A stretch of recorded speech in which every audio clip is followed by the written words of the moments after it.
Olá, amigos da TV Legislativa, nós estamos iniciando mais um programa Fala Vereador, aqui pelo seu canal aberto da TVL, também através das redes de TV a cabo e também através do portal aqui da Câmara Municipal de Vereadores. Estamos recebendo com muito carinho aqui no plenário, vereador Flavinho, vereador Flávio Linhares, prazer de tê-lo conosco aqui, vereador. É sempre um prazer estar aqui falando com você, Marcão, e também essa oportunidade para a gente também prestar conta de um pouco do nosso trabalho, das nossas caminhadas. Conversamos bastante no ano passado, vereador Flavinho, e o ano passado foi seu primeiro ano aqui como parlamentar na Câmara de Vereadores e muitos desafios, né? Como primeiro parlamentar eu percebi que o volume de trabalho que foi impresso aí pelo senhor foi bastante grande e o senhor teve uma missão muito forte também, que foi a liderança do governo na Câmara de Vereadores. Gostaria de falar aí sobre essa sua experiência, como foi o ano de 2025 para você, nesse seu primeiro mandato, nesse seu primeiro ano legislativo. Marcão, foi um ano de muitas vitórias, a gente conseguiu cumprir a missão até o final, principalmente nas sessões extraordinárias, que vinham algumas pautas essenciais para o nosso município, né? Foram mais de 70, se eu não me engano, leis aprovadas só no último dia de sessão.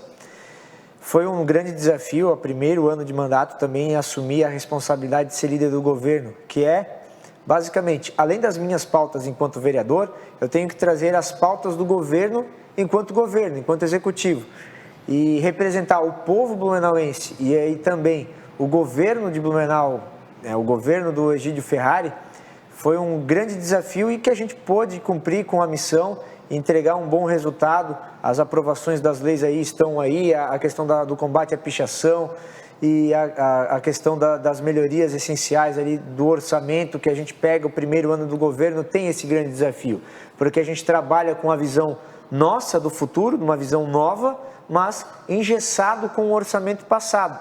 Agora, esse ano, esse segundo ano, tende a ser mais tranquilo nesses termos de cumprir os objetivos do qual a gente foi eleito. Porque vocês, o governo, né, o executivo faz o orçamento próprio, então quer dizer, o próprio prefeito Egídio pôde, né, se debruçar e falar, esses recursos vão ser para isso, esses recursos vão ser para aquilo, porque até então era do governo passado, né? Isso, até então era do governo passado, sempre o orçamento para você que está nos assistindo, para entender, o orçamento do ano vigente, ele é aprovado no ano anterior. E às vezes ali, talvez algum ruído da comunicação, na transição do governo, que deveria ser tranquila e ser exposto tudo que estava em andamento, talvez faltou esse traquejo, faltou essa comunicação para que já começasse a andar conforme os objetivos novos da gestão que foi eleita em 2024. E como líder do governo aqui na Câmara de Vereadores, o senhor teve que estar bem alinhado aí ao governo do prefeito Egídio. O senhor participava das reuniões, dos secretários, enfim. Como é que foi esse alinhamento para que o senhor tenha esse canal direto das informações? Não, perfeito. Todas as reuniões do colegiado, onde todos os secretários estavam reunidos, a gente fez parte da maioria delas para entender quais eram os objetivos, principalmente quando traziam ali aquelas dotações orçamentárias, de trocar de uma pasta para outra, para entender. Por exemplo, tivemos um grande desafio para os Jogos da Primavera, tivemos um grande desafio para a formatura do ProERD, tivemos grandes desafios que me estranhou, porque já eram eventos recorrentes, né? E a gestão passada já poderia ter elencado o orçamento e deixado ele certo no ano anterior, e acabou que a gente teve que organizar isso, trocar o pneu com o carro andando. Sim. E o senhor acredita que a administração do prefeito Egídio vai melhorar ainda mais com o orçamento próprio? Com certeza, porque agora já tem a nova visão, já sabe o quanto que vai arrecadar, não tem aquela previsão superavitária que acabou ocasionando o déficit, que a gente sofreu muito na pele, que teve que cortar muita coisa mesmo e ainda manter os serviços essenciais funcionando, né? Que foi aquele déficit de mais de 370 milhões. Né? Então a gente teve que ajustar o orçamento com base nisso tudo. Também as questões inovadoras, né, que acaba até criando um ruído na comunidade, por exemplo, o IPTU digital. Seja, Marcão, mais de 1 milhão em economia só em papel. Olha só. É uma maior facilidade. Claro, as pessoas mais carentes, as intendências disponibilizaram também um atendimento para retirar o IPTU, imprimir o IPTU, facilitando a vida daquelas pessoas que às vezes não têm o traquejo que a nova geração tem com as redes sociais, com a tecnologia. Ninguém ficou desamparado. Então isso foi uma inovação para a economia e também melhor gestão dos recursos. Certo. Vereador, o senhor começou o ano numa caminhada forte, né? Esteve na caminhada do deputado Nicolas Ferreira. Como é que foi essa experiência? O que te levou, o que te moveu a ir a esta caminhada? E nos fale como é que foi o dia a dia aí, porque foram quase 200 quilômetros que o senhor percorreu, não é mesmo? Eu me juntei ao terceiro dia de caminhada, foram 5 dias caminhando e, Marcão, foi uma experiência muito incrível. Primeiro que a gente deixou tudo organizado aqui, o gabinete funcionando. Isso é importante esclarecer, porque tem muita mentira e muita história mal contada, né? Todas as demandas, até quando eu voltei, eu fui elencando e visitando as demandas que foram atendidas enquanto eu estava lá. Mas foi uma grande oportunidade da gente fazer essa entrega, o sacrifício. Marcão, não é confortável você caminhar 40 quilômetros por dia, isso não é confortável. Não é um passeio público, não é uma mera passeata. Depois desse chamado do Nicolas Ferreira, que foi um fator determinante para eu entrar na política, eu conheci ele já em 2019 na militância política de direita, né? Eu, enquanto movimento conservador aqui no estado de Santa Catarina, e coordenei, entreguei ele com mais de 30 núcleos e que fomos perseguidos, Marcão. O nosso movimento conservador, ele teve o seu fim com o inquérito do fim do mundo, promovido pelo imperador do Brasil, que a gente tem hoje aí na figura do Alexandre de Moraes. Então, eu fiz esse chamado, atendi esse chamado para entregar o sacrifício, a dor, porque a dor ela purifica. E dói caminhar 40 quilômetros por dia, isso dói bastante. E os ventos, a chuva, tinha dia, Marcão, que dava um sol de rachar, chovia, dava um sol de rachar, chovia, tudo no mesmo dia. Secava a roupa na caminhada. Secava a roupa na caminhada, as queimaduras na pele, e isso tudo eu entrego, não entreguei metade nas redes sociais do que a gente passou ali. Eu realmente aproveitei e vivi aquele momento como sacrifício para que a gente tenha alguma luz, né? A gente entregue o nosso sacrifício da carne para que a gente possa purificar o nosso espírito e estar junto nessa luta que também é uma luta espiritual. Não é só política. Quem não enxerga isso, não vê a verdade. Quem não enxerga isso, tenta se omitir e tenta mentir para si mesmo. Porque o que a gente vive hoje na política também é muito da luta espiritual. E eu não vou cansar, Marcão. Eu sempre vou fazer do meu mandato para a honra e glória do nosso Senhor. Porque eu tive uma conversa que eu nunca abri. Quando eu estava na Liga Cristo Rei, uma liga católica, eu não queria ser vereador. Mas eu me ajoelhei, eu sempre quis até aquele momento. Mas eu me ajoelhei na grama, a gente estava fazendo uma oração para Nossa Senhora das Lágrimas, e eu ajoelhei na grama e falei, se for da vontade do teu filho, que Nossa Senhora, minha mãe, abra o caminho e faça tudo ocorrer para que isso aconteça. E até então o senhor era um desconhecido. Sim, eu era um desconhecido, trabalhava ali para a Júlia Zanata, eu trabalhava muito na militância, eu tinha isso já na minha cabeça, que a gente precisa ter uma militância de direita, e eu queria continuar esse trabalho. E talvez ser vereador não fosse aquilo que ajudasse mais naquele momento. A gente trabalhou com algumas lideranças, elegemos vereadores, prefeitos que apoiaram a Júlia Zanata, que foram apoiados por ela, eu fui um deles. E aqui não dava certo, depois dessa oração não dava certo. Elencava uma liderança, ela não queria, a liderança não queria. Elencava outro, não dava certo o acordo. Aí a gente tinha um candidato já firmado, e aí ele trocou de partido, e era fundamental que tivesse no PL. Daí ela olhou para mim, 2 dias antes de formar a nominata, ela falou, tu tá afiliado, então vai ser tu. Eu falei, Júlia, mas isso aí é um trabalho que eu deveria estar desenvolvendo durante o ano todo. Sim. Se eu soubesse, eu não vou ganhar. Não, vai tu, e a gente vai junto. Aí veio também somando forças ali, veio o Nicolas, veio a Júlia, né? Sempre depositando aquela força, aquela esperança. Porque ninguém, o partido aqui em Blumenau, não apostava em mim.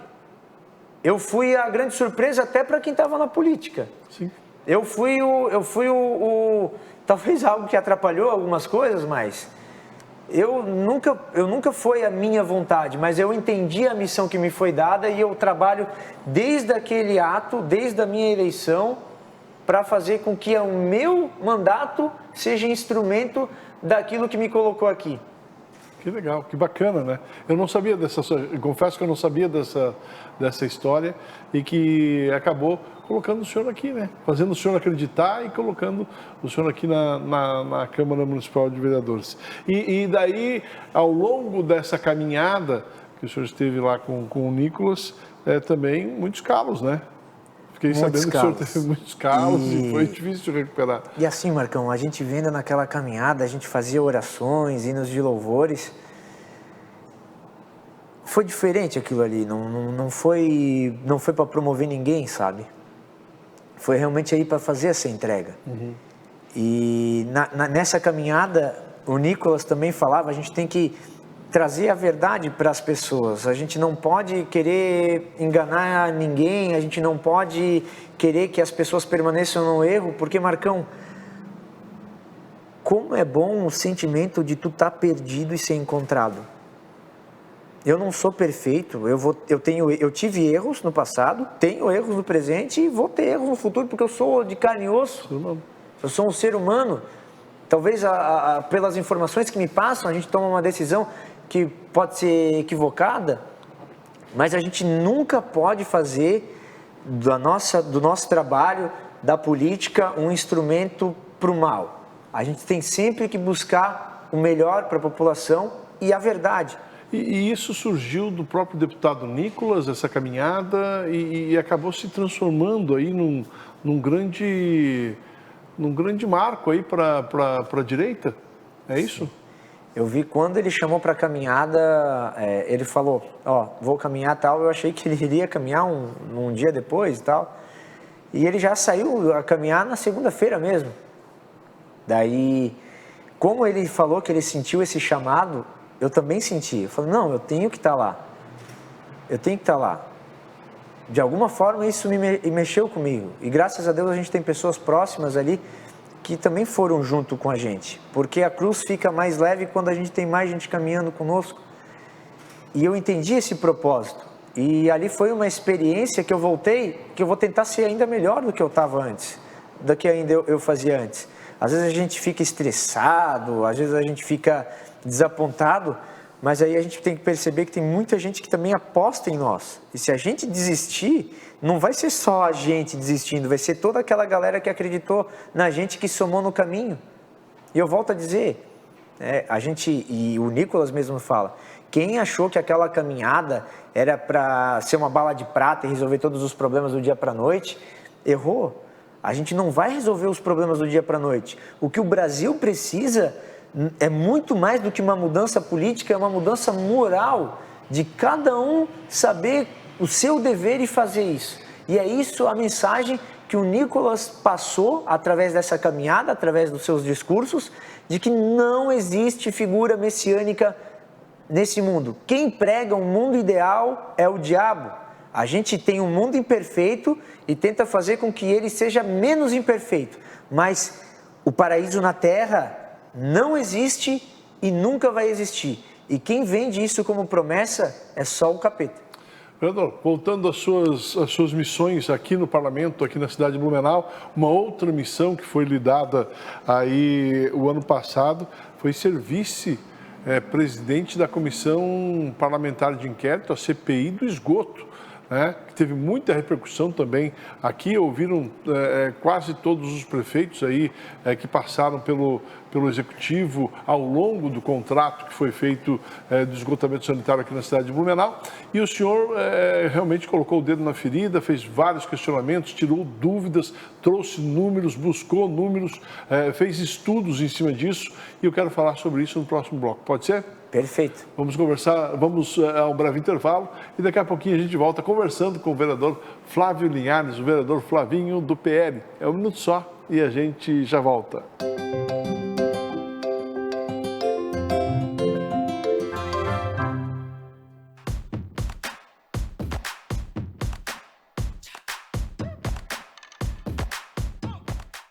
A Câmara de Blumenau já está em ação desde o começo do ano e você também pode participar das sessões. Todas as terças e quintas-feiras, às 3 horas da tarde, neste plenário. É aqui que os debates acontecem. É daqui que saem as decisões que impactam a cidade. Venha assistir presencialmente ou pela TV Legislativa com transmissão ao vivo.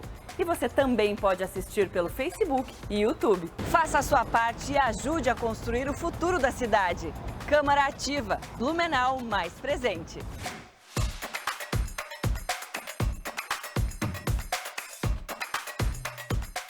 É da nossa tradição essa vontade de fazer acontecer. Todos os dias, todas as horas, conseguimos fazer da tristeza a nossa superação, das conquistas o nosso objetivo. A Câmara Municipal faz parte dessa história, na fiscalização e na promoção de um debate contínuo com a nossa sociedade. Acompanhe as atividades do Legislativo no site e exerça hoje e sempre sua cidadania. Câmara Municipal de Blumenau, fazendo parte dessa história.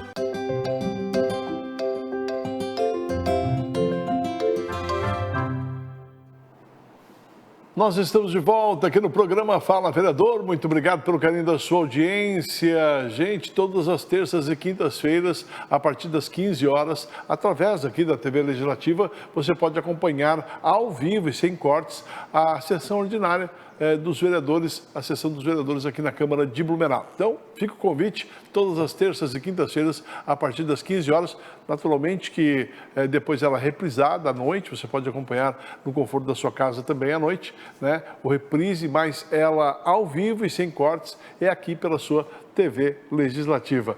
Para você que não acompanhou o bloco passado, nós estamos recebendo o vereador Flavinho do PL, o vereador Flávio Linhares. Vereador, o senhor teve outra missão muito grandiosa aqui na Câmara de Blumenau, no seu primeiro ano do seu primeiro mandato, que foi ser aí vice-presidente da Comissão Parlamentar de Inquérito, que botou o dedo na ferida no que diz respeito ao esgotamento sanitário aqui na cidade de Blumenau. Como é que foi essa experiência? E o que se levantou de fato no que diz respeito a esse contrato que Blumenau paga até hoje? Bom, foi uma grande responsabilidade, né? A gente sabe também, enquanto vereador e advogado, a gente sabe o papel fundamental de uma CPI, de uma Comissão Parlamentar de Inquérito, que é investigar aquilo que nunca foi investigado, para trazer elementos para que, porventura, se torne uma ação judicial. A gente vai entender isso melhor no final dessa CPI, que, segundo o presidente, vai ficar para o dia 15 de fevereiro. Foi muito intrigante, complexo, porque a gente veio e recebeu informações que ninguém sabia, né? Embora estavam ali as informações, a gente não sabia que, por exemplo, as gestões passadas, né, fora a primeira que elaborou o contrato, eles não entregaram 1 quilômetro de tubulação. E ainda assim não tinha uma informação evidente e clara para a comunidade de que as tubulações feitas pela Funasa são praticamente inservíveis, que não tem funcionalidade nenhuma, e isso é muito grave. E quem que vai pagar esse prejuízo, né? Por que não foi fiscalizado durante a execução toda? Faltava gente, era necessário uma contratação maior, mas tudo isso ficou no passado. E agora, com essa CPI, a gente trouxe essas informações que são importantes para a comunidade também entender e para que a gente aponte soluções no futuro.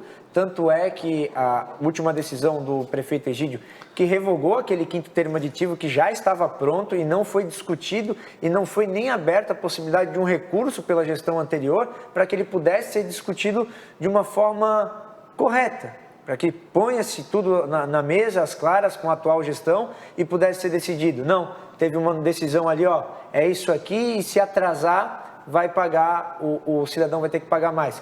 Tanto é que tentou segurar o máximo que deu, e conforme foi assinado o 5º termo aditivo, teve até uma diferença de alguns centavos ali. Isso mostra que, se fosse adiado e essa auditoria revelasse que estava tudo ok, a população correria o risco de pagar ainda mais. Mas como essa auditoria contratada pela gestão mostrou alguns déficits e algum enriquecimento ali sem justa causa por conta da concessionária, né, por conta da empresa, já vai ser revisto todo o contrato. Tanto é que determinou a revogação imediata do 5º termo aditivo, determinou um estudo para possível relicitação, né, fazer mais uma licitação desse caso, para que a população não saia ainda mais prejudicada do que eu tenho visto que já foi pelo descaso e incompetência das gestões passadas. E o que o senhor espera do relatório final da CPI? Eu espero que ele traga todas essas informações que a gente elencou e que também sirva de base junto ao relatório que foi contratado pela gestão, sirva para que a gente determine, vamos seguir com essa empresa? Não vamos seguir com essa empresa? O que é responsabilidade do município, das gestões passadas que não entregaram, que a gente tem que fazer? É necessário fazer uma nova licitação ou não? Eu acredito que esse é o papel fundamental do relatório final dessa CPI. Vereador, umas questões que eu acompanhei diretamente através do seu mandato com relação a ações sociais, a questões sociais aqui da nossa cidade, moradores de rua e também pichações. O senhor tem acompanhado de perto as ações do Executivo nesse sentido, não é? Exatamente. As questões da pichação, a gente propôs ali, junto com o Executivo, a lei que combate, que cria a política pública de combate à pichação, e também propomos ali 6 emendas, né, para aperfeiçoar o texto e aumentar ainda mais a multa, porque, infelizmente, a gente sabe que o mais efetivo é quando a pessoa sente no bolso, né? Porque, infelizmente, a nível de legislação penal, a gente não tem essa competência. Então, a gente vai nessas multas administrativas, ocasionando que não faça, que não tenha um vale a pena, né? Vale a pena a pessoa cometer esse tipo de delito. A questão dos moradores de rua, isso também é um tema que a gente tratou, foi tratado também nas legislaturas passadas, isso é inegável. Porque, Marcão, e a gente vê também o STF invadindo a competência dos municípios nesse tratamento. Não é digno a pessoa viver na rua por conta do seu vício. Não é dignidade a pessoa viver na rua sob qualquer pretexto. E a gente, veja, a gente tem que ter isso como política pública, o combate às drogas, principalmente, né? O combate à prevenção do uso de drogas. Isso também é um norte do meu mandato e acredito que também seja um norte do mandato do Executivo Municipal. E hoje a gente vê o desespero dos empresários atrás de pessoas que queiram trabalhar, que estejam sadias naturalmente, mas que queiram trabalhar. Então, Blumenau tem muita vaga de emprego esperando essas pessoas aí que se recuperem, né? E o Executivo está dando essa possibilidade, não é, vereador? Exatamente, a gente tem essa oportunidade tanto das internações quanto também de aperfeiçoamento. A comunidade empresarial também ajuda muito nisso, até porque a gente tem uma defasagem de mão de obra aqui na nossa região. Aqui tem bastante vagas de emprego e também precisamos de cada vez mais qualificação para esses empregos. Então é oportunizado isso. Hoje em Blumenau só mora na rua quem infelizmente está aprisionado em vício. E por isso que é importante que a comunidade evite dar esmolas, né? Porque é complicada essa situação, né? Dar esmola deixa a pessoa cada vez mais na rua, não é mesmo? Eu já tenho um pensamento diferente, Marcão. A esmola, só que a esmola, veja bem, enquanto cristão não é só dar o dinheiro, não é só dar a comida. A esmola é você também dar uma atenção para ela, ouvir a história dela. Não é só dar um punhado de moeda. Não fica só no dinheiro, né? Eu não nego, eu dou esmola. Eu dou esmola. Isso é daí, mas isso é entre mim e a minha religião, é entre mim e Deus. Eu sou favorável a dar esmola, mas o dar a esmola não é você dar um punhado de moeda para tu se livrar daquela pessoa. É tu tentar entender, tu tá com fome mesmo, tu precisa disso, a gente pode te ajudar. Né, dar a esmola ali para ela naquela hora, mas ajudar. Eu lembro que a gente tem o tipitim ali, né? Meus pais têm o tipitim. Eu nunca neguei comida para ninguém, mas também falei, cara, sai dessa vida, irmão. Não vale a pena. Quer ajuda? Aí a gente ligava pro serviço de assistência social e a gente conseguia promover mudança em algumas pessoas. Outras, infelizmente, não. Mas o dar esmola, eu não sou contrário, né? Até sou contrário àquelas placas, não dê esmola. A gente precisa ensinar o que é dar esmola, que também é dar atenção, é ouvir, é tentar chamar aquela pessoa... Compreender. Né? Compreender e chamar aquela pessoa para viver uma vida digna e deixar o vício para construir virtudes. Vereador, para encerrar, o senhor destacou aí também o programa estadual SC Cidades do Futuro, que o senhor tem acompanhado de perto. Isso é o nosso governo municipal, o governo estadual, ele tem implementado nisso, que é o futuro, Marcão. É um tipo de emprego também, um tipo de trabalho que não sobrecarrega a infraestrutura, que dá maior liberdade também para quem quer trabalhar. Eu tenho grandes amigos que, por exemplo, trabalham para empresas que são da Alemanha e trabalham daqui, de home office.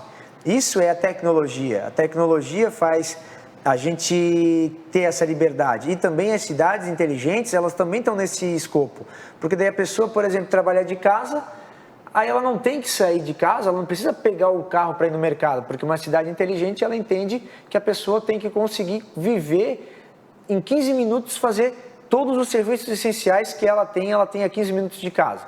Esse é o conceito de cidades inteligentes. A gente vai ter o segundo distrito de inovação do Brasil, que vai ser feito aqui em Blumenau. A gente vai ampliar o CIB, né, o Centro de Inovação de Blumenau, e ele vai virar o DIB. Isso vai ter tanto questões em benefícios fiscais, que a gente tem que ver como é que vai ficar com essa deforma tributária do governo federal. Vamos ver se isso vai ser, se a gente vai conseguir, na medida do possível, implementar esses incentivos, e também criar um hub de negócios, né, que as pessoas tenham ali um centro de inovação, um distrito de inovação, que saiba, que quer promover e empreender, é ali que ela vai encontrar as soluções para a maioria dos seus problemas. Tá certo, vereador. Obrigado pela sua presença aqui. O tempo é nosso inimigo. Obrigado pela sua presença aqui no Fala Vereador. Espero contar com o senhor em outras oportunidades também. Não, com certeza. Tamo junto. Tá certo. Vereador Flavinho, do PL, vereador Flávio Linhares, foi entrevistado de hoje aqui no Fala Vereador. O Fala fica por aqui. Obrigado pelo carinho da sua audiência e até o nosso próximo encontro. Até lá.